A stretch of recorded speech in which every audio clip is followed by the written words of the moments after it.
We're only a few weeks removed from the conclusion of the 2024 NASCAR season, but it's never too early to consider some title odds for next year. We take a first look at the 2025 NASCAR Cup Series championship odds and future markets tonight on the Backroad.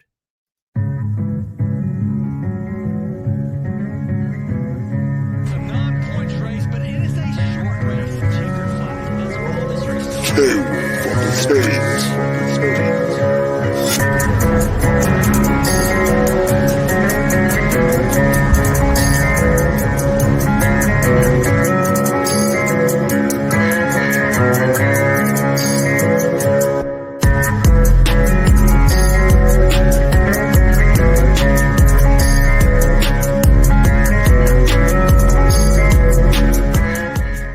What's going on, everybody? Welcome into the Backroad. It's In Between Media's Fantasy NASCAR betting show. My name's Elliot Hicks. With me, as almost always, is Seth Woolcock. And like you said, Seth, it feels like 2024 just ended because it did. But we already got the 2025 markets out there. Caesar Sportsbook has generously given us some title odds, some standings, match bets even, and our win totals already out there this year. I'm excited to start talking 2025 with you, man. It's been awesome kind of recapping the last few weeks, looking back at what was a glorious 2024 season, Elliot. But at the same time, there's no week like this week because we can make money this week, right? Like we can already get back in the mix of it. So I'm so excited. Shout out to Caesar. Shout out to honestly all the books who've at least put out some championship odds so far, some better than others. We'll talk about it tonight, but just a great time to be officially what feels like back in the saddle after a full 2 weeks off. Yeah, no doubt about it. We can't make the money this week. You know, we could be getting these payouts around this time next year, depending on how they work. The championship odds coming out. In fact, Caesar still needs I haven't paid out the Tyler Reddick making the championship 4. I still haven't. I got a couple ones in limbo as well. I actually know with my Fan Tracks leagues too, like that doesn't pay out till the end of November. So yeah, kind of weird how that happens, but yeah, just keep that in mind tonight. I have one bet that I've placed so far this season. I'm going to try to talk y'all into it. But with any bet you make now at this point, like you are tying up capital for an entire year and you just have to face that. So it has to be, we have to be smart. We have to be cunning. We have to kind of keep our head on a swivel. But at the same time, like giddy up here. Let's go. Yeah, I've thrown down a few sprinkles myself. And even a Daytona 500 bet I mentioned in the last episode, I believe, that I bet a little Todd Gilliland for the Daytona 500, which is also out on Caesars. But tonight we'll be talking about the championship odds, the season win totals, selected ones at least, and some standings match bets as well that Caesars is throwing out there. Hope this is a good start to your Thanksgiving week.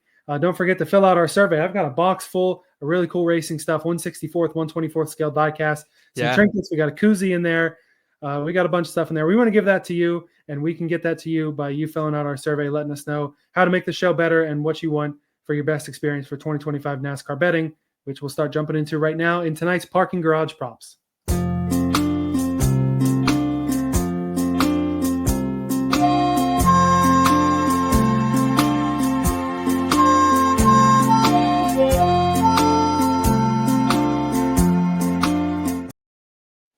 All right, so the 2025 championship odds are out there now, and the favorite is no surprise whatsoever. It's Kyle Larson at 5-1 to win the title, courtesy of Caesars there. Christopher Bell breathing down his neck at plus 550. Kind of funny that the two title favorites didn't make the championship 4 this year. It didn't work out for them. But hey, for next year, that's a whole different story. We then have 3 guys tied at 7-1. That's Ryan Blaney, William Byron, and Denny Hamlin, all at plus 700. Just behind them, the 2024 champ, Joey Logano, is at plus 850. Tyler Reddick also plus 850. Then you start getting in 10-1 for Chase Elliott, 20-1 for Ty Gibbs, 25-1 for Chase Briscoe in his first year in the 19. A couple of 30-1s for Brad Keselowski, Kyle Busch, Ross Chastain, 33-1, Alex Bowman, 35-1, and plus 4,000 for Chris Buescher, and a few more down the line too. Let's start with some guys on this board though before we start picking some of these deeper names. Really, it's no surprise to me that Larson is the favorite. We were talking a little bit before the show, though. Seems a little juicy, especially at the front of the field. Yeah, I'll say this, Elliot. I had a 6-1 on Larson all last year. As you know, I took him early. I took him often, and 5-1 just doesn't feel great. Like after kind of what he just did, and maybe it's a little bit of recency bias, but the playoffs still set up really good for Larson next year. Not as good as his past run did, but I think that's where it's hard to just like do I really just want to ride a 5-1 when there's a chance that if he makes the championship, like I can probably just bet him that week for like a 3-1, a 3.5 like that's I feels very juicy at the top, I guess is what, I'm trying to, put out there to the world. Yeah, no doubt about it. But I feel like you can't argue that the top 8 are the top 8. I mean, Bell has come so close to a championship the last couple of years. Penske's 3 for 3. So I feel like Blaney and Logano are where I want to put my money here. And even a guy like Denny Hamlin, Lord knows he's come so damn close so many times, getting to the latter part of his Cup career for sure. He had a 7-1 with how close he's been, perennial playoff contender. I may not even hate paying that for Denny. 8.5 for Joey is okay. I think that's okay.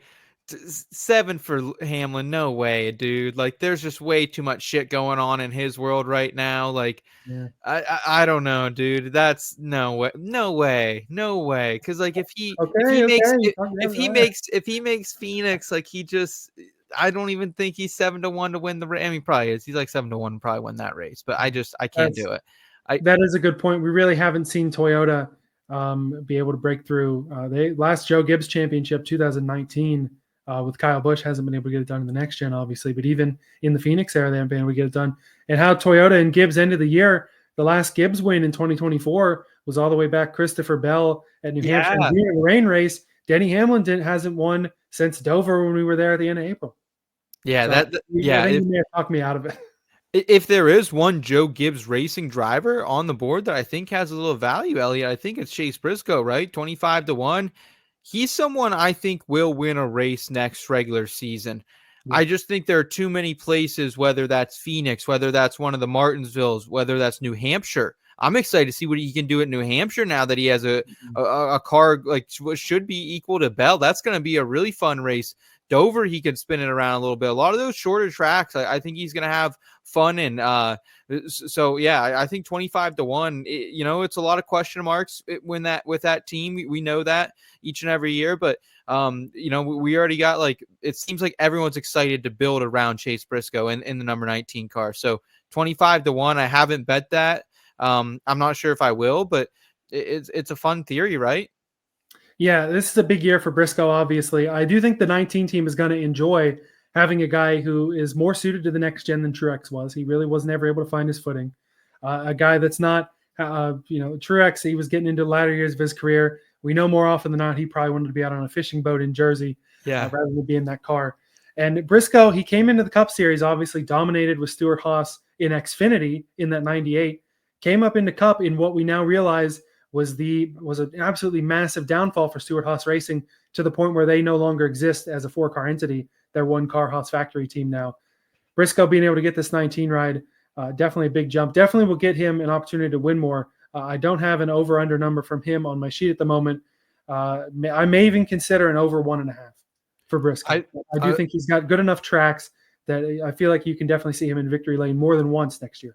If we could get some high plus ones, you know what I mean, like a plus 175, maybe a plus 180 on that, I would take the over. I really believe in this guy. I think he's super talented, and I think it's like you said, like when he got up there, we just didn't realize it was like the beginning of the end of SHR. Really, that's really what it was, Yeah. And it was just a couple years of consistent declining. The first year he got there, they were still good. The year after that, he's the one. Yeah. Were they even still good at the very? I mean, they certainly weren't what they were even in 20 with Harvick winning a bunch of races. There were quite a few years there where Harvick really carried the team, and the rest of them kind of followed. And that just shows you how damn good Kevin Harvick was. That Stewart-Haas really the last 4, 5, 6 years was not a very good team, and he still kind of blew the doors off of them. But this wasn't about Kevin Harvick. Yeah. Sorry. Yeah, no. Shout out KH, man. We appreciate you as always repping the Busch Lights on this program for you, Kevin, and Ross today. But is there anyone else that you see value on this title odds board that we put together before we really drop down below it? Like, is there anyone 40-1 or shorter that you really see value on that? Like, hey, I would be interested in riding that for 12 months because that's what it is. Like we just said, we haven't got paid out even for some of our 2024 ones. So you're investing for 12 months. This is a stock, Elliot. This is a stock we got to invest in. Yeah, I'll tell you a number I don't like first, and I feel like Ty Gibbs at 20-1. Yeah, get the fuck out of here with that one. That's I crazy. feel even at 25, you want to be better, but this is still a kid who hasn't won a race yet. He hasn't been able to really show consistency even throughout more than a 4, 5, 6 week stretch of good finishes. I mean, he's led laps at some points, but especially how the end of 24 was. Last 5 races, he didn't have a top 30. I mean, that year did not end well for the 54. I think this is extraordinarily generous, especially given the 5 that you have in the next row over. I think Keselowski and Busch, they're both obviously past champions who are past their prime, but I feel like 30-1. I don't know if I'm taking a punt on it at 30-1. Maybe if it goes up to a 40-1, I kind of don't hate it. But there's still some life in the tank for these guys. Kyle Busch in 2023 won 3 races there. RCR brought in a bunch of guys from Stewart Haas that have had success to try to make that program better. We know RFK's on an upswing as well. And I feel like Brad's got maybe one more playoff run left in him. Chastain was a guy who was a couple of years ago only a few hundred feet from the title. I feel like a 33-1, especially because Trackhouse, they're not going to let their team continue to downfall. Justin Marks and Pitbull and the guys in the door there, they're wanting to get back to what they were in 22, winning multiple races, having Chastain come that close. Bringing Shane Van Gisbergen in the door, definitely a massive help to that team. Chastain at 33-1 might even be worth a punt. And I feel like Buescher at 40-1. Buescher's a guy who's really on an upswing, definitely more in his prime than a guy like Keselowski. It's only because it's 40-1. Even at 35-1, the same as Bowman, I wouldn't love it. Bowman is the kind of guy I've always likened Bowman to a guy like Ryan Newman. He's a guy that'll win you races sometimes. He's a guy that'll look all right sometimes. He's a guy that'll kind of run. I mean, he'll run where the equipment gets him. He won't necessarily be able to go above and beyond that often. It's almost the last stand for him.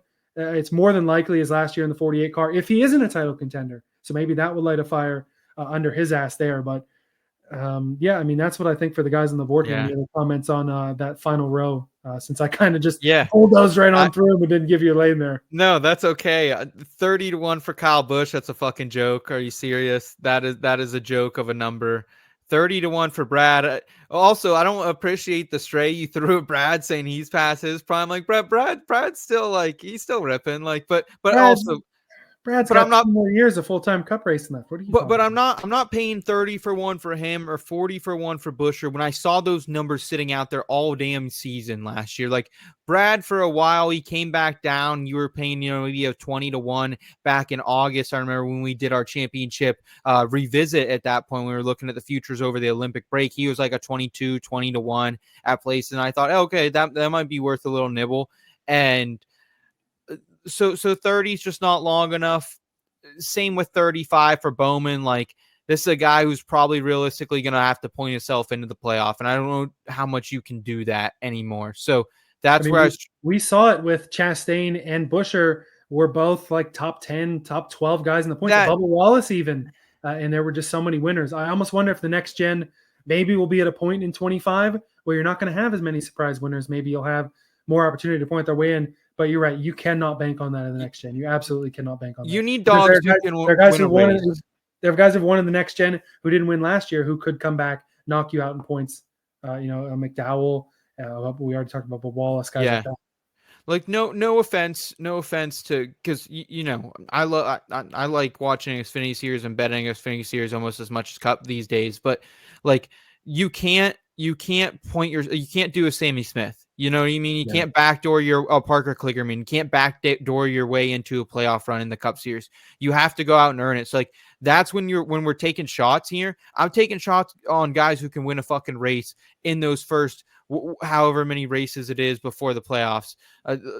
26 races. I need a guy who can win one of those first 26. Chase Briscoe. I think he's a guy who can win one of those races. Ross Chastain. This is a dude who's working out all the fucking time with Josh Weiss. Like these guys are competitive over there in that building. You got Scott Speed running around that building. So like just a lot of veteran leadership, a lot of good vibes coming from Ross. Like he is not content. Trackhouse is not content, kind of as you said as well. I think they're going to fix some things. I think now having like SVG in the building, you don't have this kind of weird third team going on. I just think it will be a really good situation overall at Trackhouse. So 33-1, I'm okay. I think that's another one. I think like realistically, unless Ross wins in the first couple weeks, you're going to probably see a 33-1 sitting there by June. You know what I mean? Because like that's kind of the swing. I think he can start to turn it up once we get to the Nashvilles, once we get to those types of racetracks. So yeah, I just feel like I need almost all these numbers to be a bit longer on the top of this board for me to really want to get invested. But you can make arguments. So that 25-1 is fucking looking me deep in my eyes right now. Deep in my eyes. I mean, you can make more than arguments. We could sit here and it's these 15 guys and an SVG or a Cindric or somebody that are sitting in the playoff field where, I mean, you'll see the numbers a lot different then if that's the case. But these are all guys that arguably think they should be title contenders. And you're right. I think a little longer numbers would help.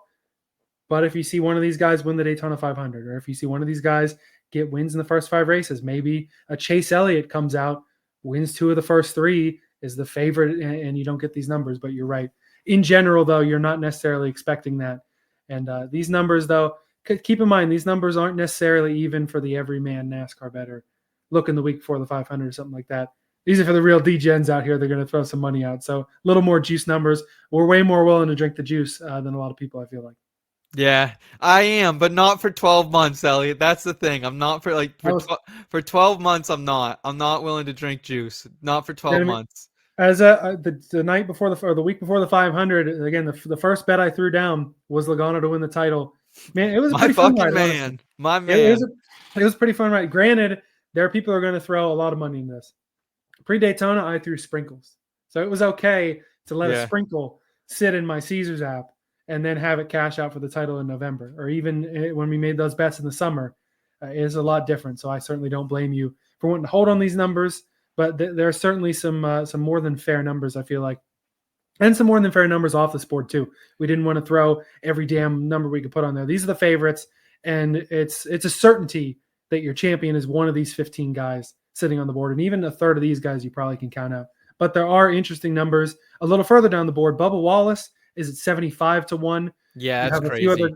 You have a few other guys at 100-1. Austin Cindric, which I think kind of makes sense. SVG, Ryan Preece, Justin Haley, all at 100-1. The Justin Haley one is kind of strange. We'll talk about that a little more. And at plus 12500, 125-1, you have Daniel Suarez and Carson Hocevar. These are intriguing guys. These are guys that could end up in victory lane. In a couple of these drivers' cases, should end up in victory lane and can make some noise in the playoffs. They're your big long shots, though. There are obviously more people down the board, as you'll talk about. But these were the guys that I felt like they were the next closest in odds, and guys that are the only other realistic shots. And even a couple of these guys, like Justin Haley's not winning the championship next year, but some of these guys you might think about it a little more. Yeah, like when you first look at the 75-1 for Bubba, you're like, that's got to be value, right? And then you kind of think about it, and it's been like, how often has he won a race before the playoffs? It doesn't happen a shit ton. There's also a lot of kind of question mark going on with 23-11. And has Bubba won a race in the regular season before? He won Fall Dega when he wasn't a playoff driver. He won Fall Kansas. He won Kansas, yeah. And then he pointed his way in 2 years ago, right? Yeah. 20. Those are his only 2 wins, yeah? Yeah. So, again, that's a guy who has never won his way into the playoffs. Yeah, so 75-1 is super adjustable. I think if you want to take a shot, like on one of these like mid-long guys that you're seeing in that 100-1 range, like an SVG or a fucking Allmendinger hoping they win a playoff, or a road course is kind of what you're hoping for, get their way into the playoffs. Hocevar plus 125. I think that could be something. You're talking 125-1 for a guy who we just talked about it last week on our episode. Like, this guy's got legit speed. You know what I mean? This guy is one of, if you said all things were equal and all these guys were in the same exact equipment with the same damn setup favoring them, I think he might be like up there with Kyle Larson. Like, this is how good this guy is. So 125 or plus 125,000. Like, I'd be looking there as well. Like, those aren't bad numbers. Right there. I don't mind that kind of group here down the board a little bit more. Yeah, I mean, Hocevar is definitely the guy you look at here, the kind of guy that he really has it all to play for. You know, the future's bright for him. He's been able to, for the most part, get his head on a swivel and kind of avoid some of those recklessness that he's had in the past. Aspire's legit now. They've got Rodney Childers in the building. They're going to have McDowell and Travis Peterson in the building. Aspire's legit, and they're going to come out and play next year. And for him to even be below Haley is kind of a shocker. Like, Justin Haley doesn't have a chance. A guy like Suarez, I mean, he's also got it all to play for, because there's a very good chance it's his walk year there at Trackhouse. And he's got a guy named Connor Zilich that is certainly not going to take his foot off the gas down there. And another point I was going to make, you mentioned about Xfinity. it's a 12-team playoff, and they have like 7, 8, 9 uber competitive cars. In the truck series, 10 guys in the playoffs, and you have like 4 really good trucks and 2 decent trucks, and then you have it all to play for. In the Cup Series, there's 27 teams that can make the playoffs and realistically could have a shot to do something, and you only have 16 spots. So certainly a lot different there. As for these other guys, we'll talk more about SVG later, but I think he's the closest thing to a lock off of this board to be in the playoffs. Austin Cindric, had a really good year last year. Also, by his standards, P11 in the points, got back to victory lane. He's not a guy to think about for the title, same as Priest, but they're guys who are in equipment where you can say they probably should win a race. Yeah, Priest is tough because he's just never won a race in Cup. But he's never driven a car this good in Cup. Yeah. Yeah. 100%. If that additional RFK car performs like the other ones, Priest is going to have a hot rod at some of these tracks. Especially, we talked about him last week as well when he slid into this ride with Kroger. That look out for him at Martinsville. Look out for him. New Hampshire, Loudon. New Hampshire's in the playoffs now. If he can manage to get a win at another short track, Priest could be, and I think New Hampshire's in the first round. You could see that 60 in the round of 12 more easily than most people think. Which, if you get it on a place where you can get a cash out on a big ass number, you were thinking about that with Jones in the spring. Remember, thinking pre-Darlington, pre-injury. That could be your case for a guy like Ryan Priest. I'm actually I usually shout out FanDuel on this show for because they've kind of been a sneaky little place we can go back to, and especially with futures, they always offer us a great payout, very generous. They're trying to get me out of my fucking Travis Hunter 65-1 Heisman ticket. You're not doing it. We're riding that one to the bank, my friends. You almost got me earlier. This season. I'm glad I rode that one out. Regardless, though. They're cooked.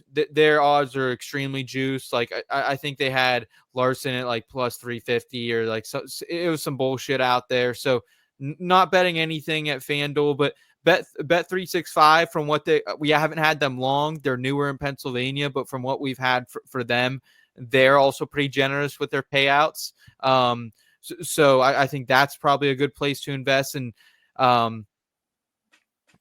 Elliot, like my question to you is, what have you bet on this board? Like, is there a championship? I know we're going to talk about some other markets here. Is there anything in the championship outright odds that you did place and that you're confident in and that you're ready? Like, hey, because I got one, but I'd like to give you the floor first.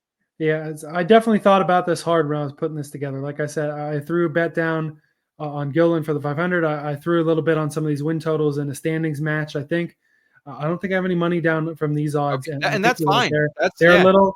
They're a little too juiced for the moment, but you were kind of convincing me for that 19. I'm kind of thinking about that 17. They could be some guys who could be intriguing there toward back of the board. But you're right. For the front runners, unless you're really confident that Larson's going to come out and have another 6, 7, 8 win season and be the favorite there. And the problem is with this title too. It's one thing if it's a season long or if it's like the chase. In a 10 race chase, a guy like Larson would be the favorite all year round. But you mess up 2 races in a 3 race round and you're done. It doesn't matter. Well, it's like at the end, you're still like, here's what you realistically have to think, how you have to kind of think about this. At the end of the season, not only do you have to get through all the bullshit of the entire season, lock yourself into the playoffs, make it through the entire each and every round. You have to, so that's hard enough. That's like going through the NFL playoffs. Not only do you have to get to the Super Bowl, but then you're basically in a group of 4. You're betting groups then at that point. That is a group bet at that point. Group of 4 at a place where Hendrick is 0 for 3 in the next gen at being able to win titles. I mean, if you get a Blaney back up to like a 10 to 12 to 1, something like that, like we saw last year, that would be interesting. But yeah, you're just not taking these bets this early at this time. I would like to share one with you though, Ellie, if you're okay with that. Yeah, I mean, like I said, I feel like your title guys are here on the board, but I'm curious to hear what you found way down the board here. Cole Custer, 300 to 1, 0.3 of a unit. Bet 365. Giddy up, boys. This just feels like a disrespectful line for Cole Custer, a.k.a. Colonel Custer. That's a new one, I feel like. You might take that one with that. You better watch out. Hey, that's all right. You heard it here first, Cole. Almost 2-time Xfinity Series champion. probably should have been if Justin Allgaier didn't have the drive of his life this past. Gator, baby. Yeah. Coin. Yeah, no, shout out to him for that. And also, like, we can't forget, Cole Custer did win a NASCAR Cup Series race. There was Kentucky 2020, a little bit fluky, I have to admit that. But you may say it was fluky, but that late race restart, it wasn't that he got up on strategy or something. Yeah. He had the drive of his life there on a Greenway. I think it was an overtime or a late race restart. He earned the fuck out of that win at Kentucky. Don't get it wrong. Yeah. And he did get one full-time season in the next gen before going back to Xfinity. I think that's what kind of people forget. Like, oh, he's been in Xfinity for a while. That was 2022. That's not that long ago. That year, Elliot, he had an average finish of 20.6. That's better than a lot of the bottom feeders we're seeing now in the series. Who, especially some of the ones even now that have like way longer odds or way shorter odds than him at this point. Last year, his average finish, his last year in Cup, would have been better than Todd Gilliland's and Ryan Preece's, and it wouldn't have been far from Austin Cindric, Chase Briscoe as well, who both made it to the round of 8. So, like, you could maybe get, if Cole Custer can punch his way into the playoffs here, I get it's a new team, but Joe Custer's still calling the shots there, his dad. Cole has been in this organization full time since 2017 in some shape or fashion, whether that was Xfinity or Cup. Also, it's not like this team does not have a huge fucking notebook of data for running 4 full-time cars in all 3 years of the next gen era. The lead engineer of Chris Buescher's team, Aaron Kramer, he's going to be on top of the pit box this year. He was part of Buescher's very meteoric rise at RFK.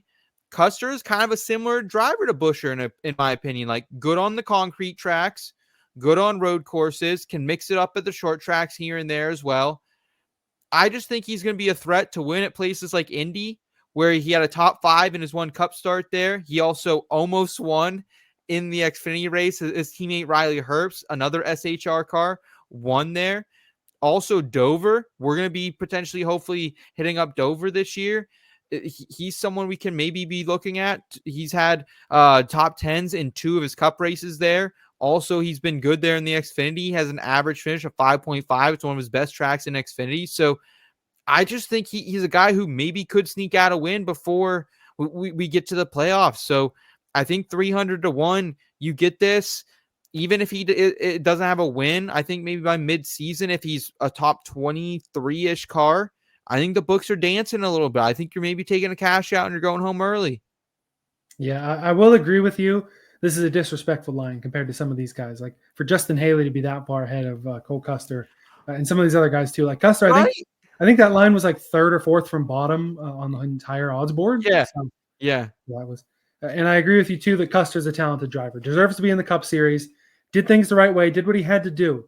The Cup thing didn't work out. They gave Preece a shot in that 41. Bumped him back to Xfinity. All he did was dominate and win the title, and then run super consistently and run second for the title in 2 years of Xfinity. Definitely a guy who is good to be back in Cup. And they do still have a full notebook, 3 full years in the next gen with 4 full-time cars.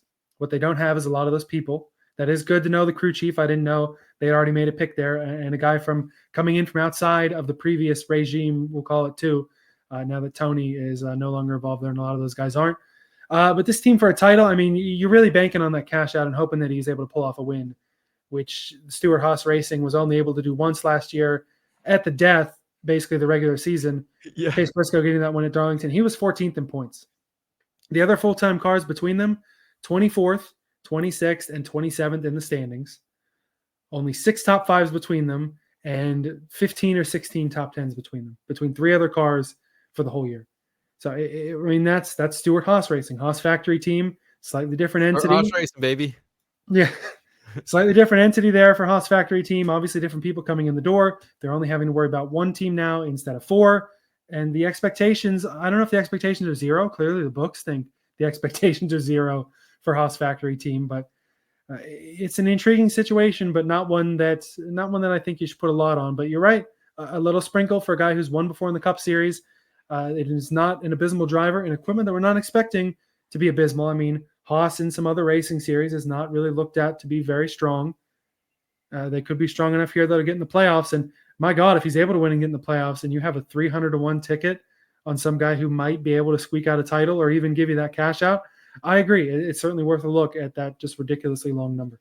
If I'm gonna ride a bet out for 12 months, it's gonna be a 300 to 1, baby. May as well be a big dog. Go Yeah. big or go home. So, yeah, I think that's everything we have, though, from a overall championship standpoint. I did think we want to take a first look at some of these Cup Series win totals and some Cup Series standings as well, head-to-heads. Head-to-heads, new market for us, so I'm excited to dive into that. And very profitable last year on our win totals, man. That was awesome for me. I hit all three of my win totals for the year: Logano, Hamlin, and a Jesse Love one. So I was super excited about that. I'm hoping to kind of revisit things here. And again, this is just a first look. So Elliot, I think you're down on a couple of these, so I'm excited to hear what you're down on here. And we're going to keep kind of revisiting these, especially when we have bets locked and we can give you some of our best bets for these markets.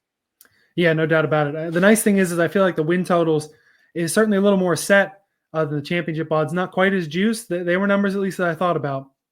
The only one that I've got down on though so far, I feel like is a major misprice on the account of Caesars here. Austin Dillon, his over/under is at half a win, so it's does he win or not? The over is at -160 for this, and the under is at +130. This is a guy who has won multiple occasions in Cup. It's a guy who won last season in Cup, but it's also a guy who was in the mid-30s in the points. That win didn't get him into the playoffs. That win was his only top 5 of the year. And RCR was not in a good place. Even outside of the normal shitting on Austin Dillon, only getting, gets his one win every couple of years. You can say he got it last year. I think for the over to be a massive favorite in this, it doesn't make any sense at all. I've already thrown down on this under half a win for Austin Dillon at +130. I think this is a really sharp play, Elliot. I love this one. If this is another one you're going to get invested for that long, it should be one that you're going to feel really good at. Like the only chance this pretty much blows up in your face is if he happens to go out and win a super speedway. Like I know he won Richmond. We don't know exactly what caused him to win Richmond, but at the same time, he won Richmond. He booted Joey Logano to also do it, which isn't awesome. But at the end of the day, I don't think that happens again. I don't think that there's a track where Austin, like if this was Kyle Busch, I'm not betting this. You know what I mean? Because like I'm not going to bet against Kyle Busch, one of the greatest drivers ever. Austin Dillon's exactly who you kind of described. Like he's a good driver, but he was a good driver. He's an okay driver now. He's far from a guaranteed win, which normally you would think the under would be the favorite for a guy that's, granted, he's had luck on super speedways, won the Daytona 500, won the race where 3/4 of the field crashed out because NASCAR didn't know it was raining until it was already raining in turn 1 over there. Has the wins at Richmond and Texas, and he won the Coke 600 too. So it's not that he can't win elsewhere. It's just I don't have the faith in it for Austin Dillon. And it's almost like you can look at the even year Logano stat and be like, okay, Austin Dillon, he wins one race in a year. And then right, he win. right, exactly. Yeah, this is one I'm going to be thinking really hard about because it's if I bet it, how much do I bet on it? You know what I mean? Because it is one. It's the best value on the board here. I see. Go through some of these other ones. Let everyone know what else is out there for some of these season win totals that could potentially be intriguing.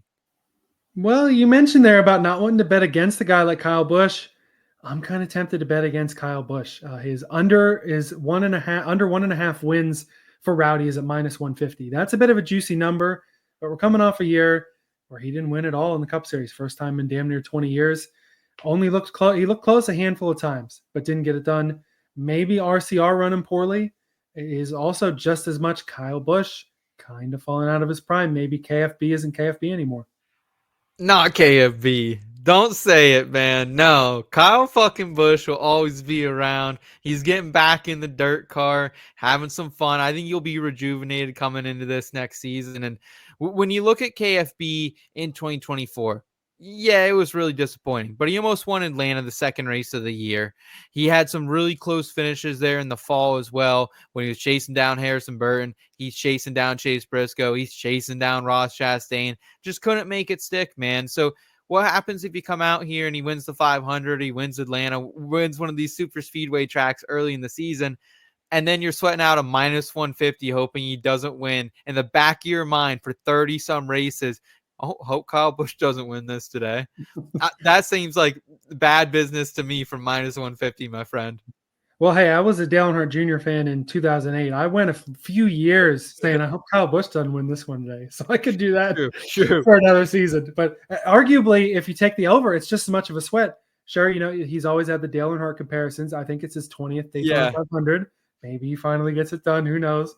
But then you're sitting there, especially if he doesn't win early. It's like, well, shit, I need Rowdy to win 2 of them this year. I sat through the whole year for Martin Truex, and that was over 2.5. That was a little overzealous on my part, but sitting there all year and you're hoping when you get, let's say you get to Chicago in July and Rowdy still hasn't won yet. And it's like, shit, I need him to win twice now. Like he's already got the pressure to win to get in the playoffs, and then he's got to get another one.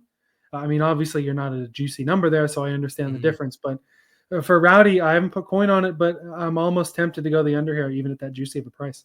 Yeah. What are some of these other ones you like? Because I think AJ Allmendinger sitting out there over half a win plus 105. I'd be tempted to take the under on that, to be honest, depending what that is. But then it's like, well, we're getting ready for a road course this weekend. Hope AJ Allmendinger doesn't win. And like the only ones I'd really be scared of is the Roval. Like that's what it is. Like, will AJ Allmendinger win the Roval or not? That's like what this bet is. So I'm tempted to take the under there. Also, Carson Hocevar over half a win. I mean, we've been preaching this line into existence, Elliot.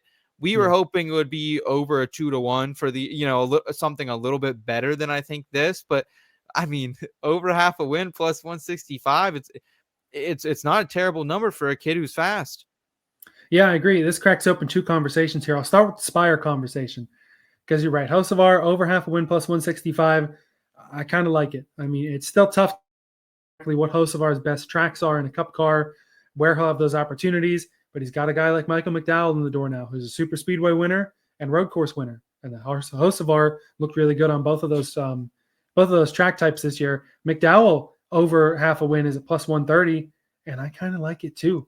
I really feel like Spire's almost at a point where they might have a chance to become like the number 2 Chevy team in a couple of years, which is crazy, but like they're really building it up. And the fact that we're even talking about can multiple Spire cars win a race is crazy, but that's where we're at in 2024. Hocevar's got the speed. McDowell's got the experience. They're both guys I'd really consider the over on. Yeah, I think Hocevar, I'd rather just pay the price for Hocevar because it's a little bit better of a number. McDowell's not bad, and like he's going to be in contention at a couple of road courses. He's going to be contention at a couple super speedways. He was just like Kez last year at the end of the road course or at the end of the super speedways. Just got too frisky. You know what I mean? Just was trying to do too much. And sometimes the best move you can make in those situations is no move at all. And hopefully he kind of figures that out and comes back and better means and better spirits this next year, especially under the roof of Spire. But yeah, I would need a better number. I would just need a better number, but it's not a bad look too. Like I wish we could just bet like will Spire win a race, like that would be a great one. Like I'd pay some juice on that. Yeah, because I mean I don't want to discount Justin Haley too much. I was shitting on him in the title bets part, but he's a guy who's won a cup race before and has not looked terrible at a few other chances. The guy running down SVG in 2023 at Chicago was Justin Haley there in P2. He's a guy who in good equipment is certainly no slouch either. Yeah, Jay Hay. We're big fans of Jay Hay on this show. Yeah, so let's steer back now to the other conversation we were having, which is Allmendinger over half a win at plus 105. If it was a couple of years ago, I'd love this because you got Allmendinger full time in a Kaulig car that we've seen win road courses or come close to winning road courses. Allmendinger's biggest nemesis is the same guy he had to deal with in Xfinity all last year, Shane Van Gisbergen. Full time in a Trackhouse number 88 car. We already know that 88 is going to look fast out there on the track, especially on the road courses. SVG's over is what, 1.5. The over is a plus 130. The under minus 160. I mean, short of the Austin Dillon misprice, I feel like you got to fucking slam the over here for SVG. And that makes it tough for Allmendinger. We know the Trackhouse equipment's going to be better. SVG is out of Kaulig purgatory now. He's in Trackhouse, and we know Trackhouse was not, they weren't at their best in Cup in 2024. Both cars still won races.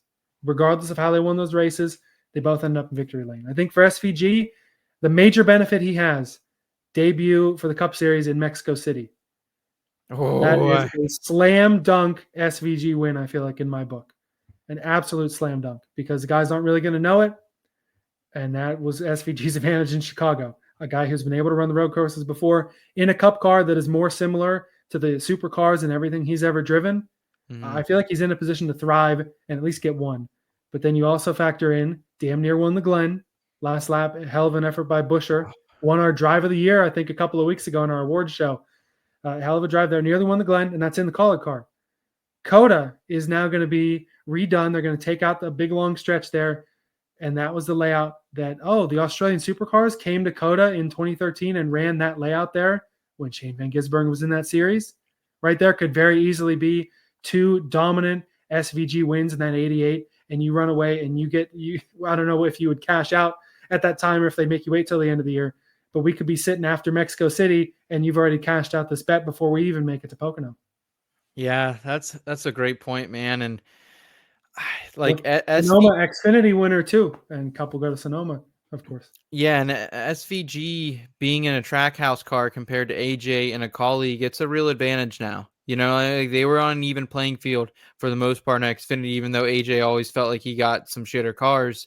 Had a good run at the end of the season to really make a run for the Xfinity Series championship, but like it was one race. He won Vegas. Like that's kind of what happened there, if we're being quite honest with y'all. So yeah, I might be betting the under. I would need to see exactly that. We just have the over odds listed for Dinger, but imagine if it's a plus 105, it's not far on the other side. So that might be something we hit there. Cause yeah, you're definitely like, I don't think I could bet the over on SVG 2.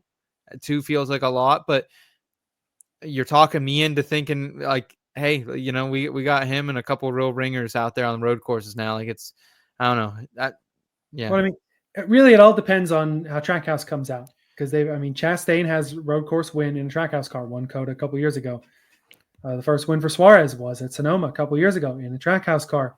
If they can come out with any sort of semblance of what they were and run a little better than they did in 24, which I think they'll want to, they really will. Yeah. That definitely can make SVG a threat. And like I said, you have multiple road courses even before we hit Pocono. I feel like you could easily see like Coda and Mexico City are the 2 that I'm really looking at this 88 car to be dominant, let alone the traditional road courses, which we've seen SVG run well at. And Chicago, he's going to feel slighted that NASCAR kind of fucked him over. Chase Briscoe lost control in the rain. Everyone was wrecking everyone. The winner of that race had his nose torn apart in those 2 laps. And SVG gets fucked and ends up losing that to the dismay of people like you who had the money on him. He's going to feel slighted there, and he's going to want to go out and kick ass there. Honest to God, even if it was over, give me an over 2.5 at like plus 400 or something. I'm probably even taking that. I feel like SVG on the road courses is going to be a threat in Trackhouse equipment if they can run like they ran before, which, again, no guarantee, but this is a man, the happiest man in the world to be out of that Kaulig equipment because I think that is going to hold back Allmendinger as well. Even if SVG runs into problems and isn't a contender for a win in these races, I still don't think AJ really has it because Kaulig, I don't think really has it. Why'd you have to do me like that? That's 2 weeks in a row we've had to bring up Chicago and what happened there and how. Man, it's on my mind. I mean, that was my favorite race of the year, naturally. So it's always fresh, It's a heartbreaker. I'll tell you what, I'll never forget it. Parlay. I'm the guy who always beat the weekend. Top 3s out the ass. Top 5s. Head to heads. I was so confident I almost bet my entire house on it. I'm glad I didn't, I guess. Yeah, I mean it was shitty that those couple of laps in the pouring down rain happened, but when you think about it, I'm kind of lost on it too. The guy who always waxes poetic about Bowman when he can. I didn't even have the outright on him for Chicago. So, yeah. Anyway. Yeah. All right, let's go. Yeah, let's go ahead. I'm very excited to continue to talk about these win totals throughout the off season. We will revisit them. Keep your head on swivels. Like if we can find a Chase Briscoe one out there, I think that would be intriguing. I think there's some other win totals we would be interested in. So keep your head on a swivel. We know that we're going to see some books release some more. I'm sure Bet365 will get in the game here in a couple weeks, potentially some DraftKings as well. But Elliot, I did want to shift gears and talk about this new market we're seeing this week. And let's take a first look at the Cup Series standings, head-to-head matchups. Wow. Did not expect this. I'm a big matchup guy. but oh man, they did a really nice job of pinning people against each other. Just give us a couple. Just give us a couple that you think caught your eye. A couple that you think we should, as bettors, be aware of. Yeah, I mean, honestly, there were only 8 matchups here. Maybe a little rapid fire honestly makes more sense because we've already talked about a lot of these guys. There were only 8 matchups out there. The first one, a pair of JGR drivers, you have the 54, Ty Gibbs, -120 against Chase Briscoe. This is the best one. Best one on the board. I do like this one. I like this one, and I'm probably going to take Briscoe, and I feel like you'll think the same. 100%. This is the one I have highlighted in red on everything. It's another one I'm thinking about betting. Just give me a guy in Chase Briscoe who's won Cup Series races. A guy in Chase Briscoe who is an adult. A guy who in Chase Briscoe is a professional. A guy who's a fucking wheelman in the Cup Series. Nothing against Ty Gibbs here. I still think he has a long way to go though. After like he's gonna be lucky to win a race this next year. I think Briscoe could win 2 or 3. Like I think Briscoe's a legit contender to win the fucking championship. I think it'd be a failed season if he didn't get to the round of 8. And I think that's his mindset. And I think that's Joe Gibbs Racing's mindset. I think they're like, hey, if Ty goes out there again, can make the playoffs in his 3rd year, maybe win a race, like that's good enough for us. So, give me Briscoe, and that's the one I really like, Elliot. We can get to more rapid fire in these other ones. I don't have much of an opinion, but Briscoe is the one bet I'm really thinking about it. I'm just waiting for someone to talk me out of it. Yeah, I mean, I'm not going to be that person. He was the other win total I didn't mention that I wanted to. The under half a win at even money, over at -130. I feel like you got to take the under only because it's one of those deals where how can you have faith in him to do it until he does it? It takes guys multiple seasons. Maybe this is the year he does it. He's run 2.5 full-time Cup seasons now. It was a 2 seasons and a half season. Still a guy we haven't been able to see win a race. I do think the 19, again, a guy who's been there and done that before. I like the 19 over the 54. Yeah, run through the rest of these, and I'll just give you a one banger. I'll just give you a one banger. That was my favorite on the board too. I don't, these are easier to do rapid fire for sure. Championship favorites here: Kyle Larson -120 versus Christopher Bell -110. I feel like I'm kind of leaning Bell here, but either way, this is you really can't go wrong.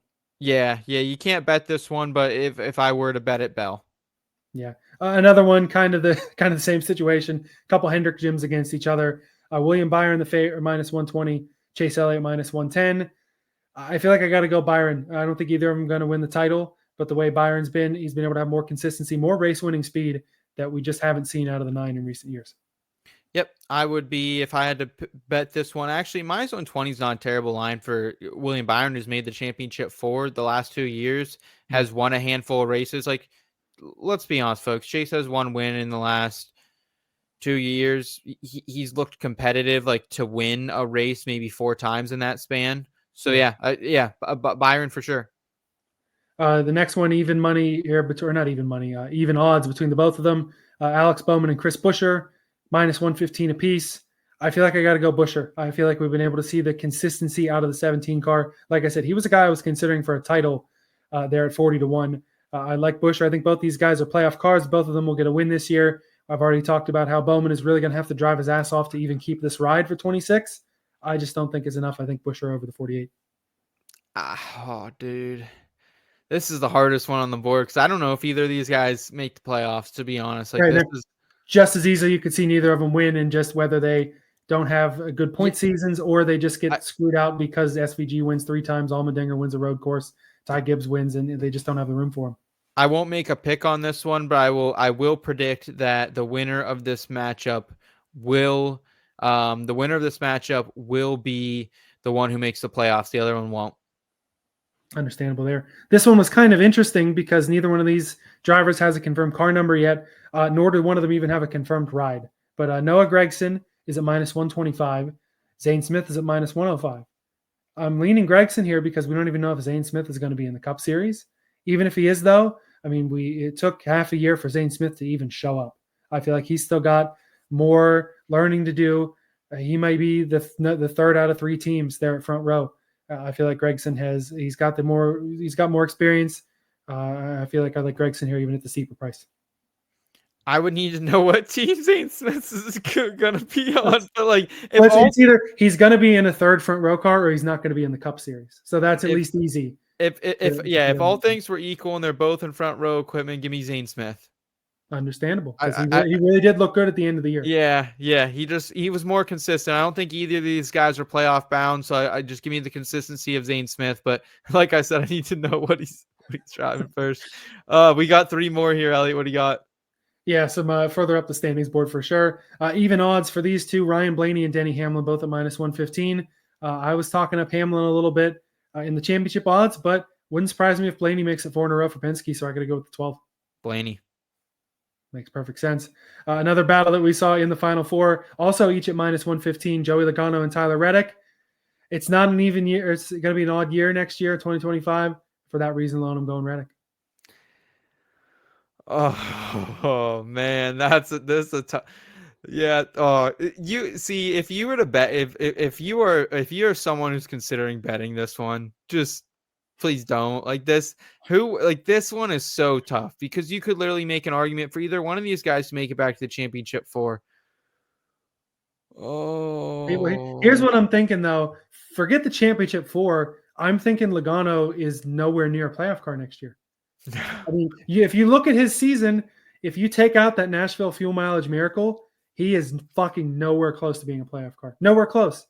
They're clutch when they get in. But if you, give me Logano. Give me 2025 is an odd year.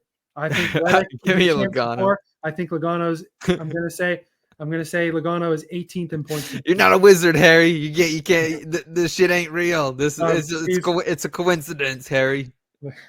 The even year magic. We've seen literally the craziest shit happen. I think Logano's 18th in points, and I think Reddick's in the top 8. So okay, all right, I like it. We got one more. What do you got? One more. We got Ross Chastain is the favorite at -130. Brad Keselowski, the underdog, at +100. Because of that price split, I'm really tempted to go Keselowski, but I'm not. I think Trackhouse is going to get better. I think the 1 is going to finish ahead of the 6. I think they're both round of 12 elims next year, probably in the playoffs, but I'm taking the 1 over the 6. Yeah, I will also take the 1. I'm no way I would ever pay -130 for this.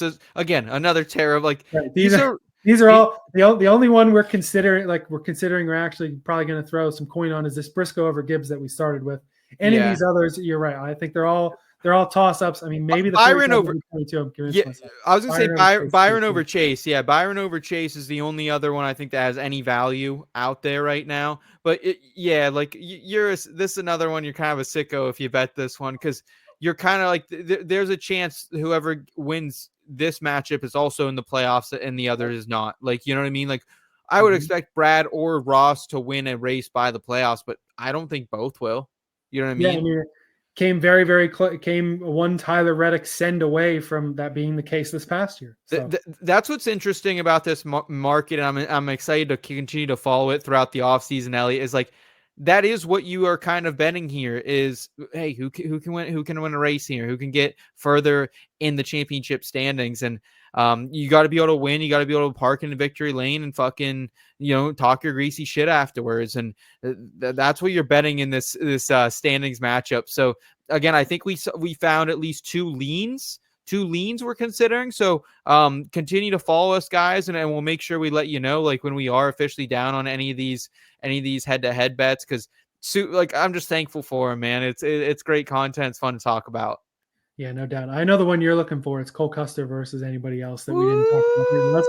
That's the one you're looking for. Cole Custer, Ricky Stenhouse. What about those over Stenhouse or 41 over the 34 Gilliland? Who are you taking, Custer there?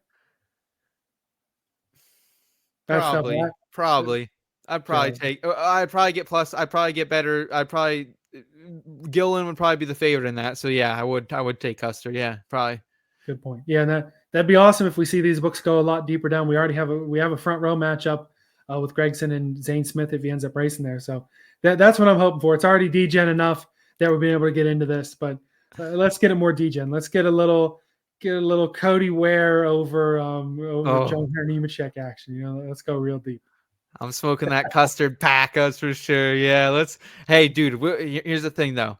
We're going to have Truck Series to talk about. We're going to have Xfinity Series to talk about all off season long. We're still live. I hope everyone's having a great Thanksgiving week. Hope this got to you in time for your travels. You can enjoy this video on your commute. Hope everything's safe out there. Hope you and your family are having a lovely Thanksgiving. But yeah, we're going to be here all off season long. So make sure you guys are subscribed to the channel if you're new. Appreciate everyone who's been tuning in all season, all off season. And also, we have a survey we're putting in the episode description. Fill out that survey to give us some feedback. What do you like about this show? What do you not like about this show? What tools can we help build for you? What type of things can we do for the community, including some sweet giveaways, especially this one. It's a big value now. We're stacking the prizes on. I don't know how much shit we got in this box, Elliot, but throw a couple things out there that you have for the good people in this giveaway. Yeah, man, I've got this big box sitting here. I want to give it away. Filling out the survey enters you into that. We added a couple of weeks back. We added a little Chase Briscoe can koozie here. We've got Kevin Harvick, Busch to the moon. You want to get those stocks up. Don't bet these super juicy balls. That's the one I want. That's the one I want bad. That's a real good one. Daniel Suarez, a little Pitbull Trackhouse, a bunch of other 164ths in here. Mystery 124th diecast, other racing trinkets. We want to get this stuff to you. We appreciate you guys. We need you to fill out that survey first because we want to make the Backroad the best we can be in 2025 and beyond. Hope you're enjoying your Thanksgiving week. Hope you enjoy that Black Friday shopping and that turkey and mashed potatoes and whatever you guys got out there. Going to be enjoyable for us too. Thanks for rolling on down the Backroad with us. We'll see you next time. Woo!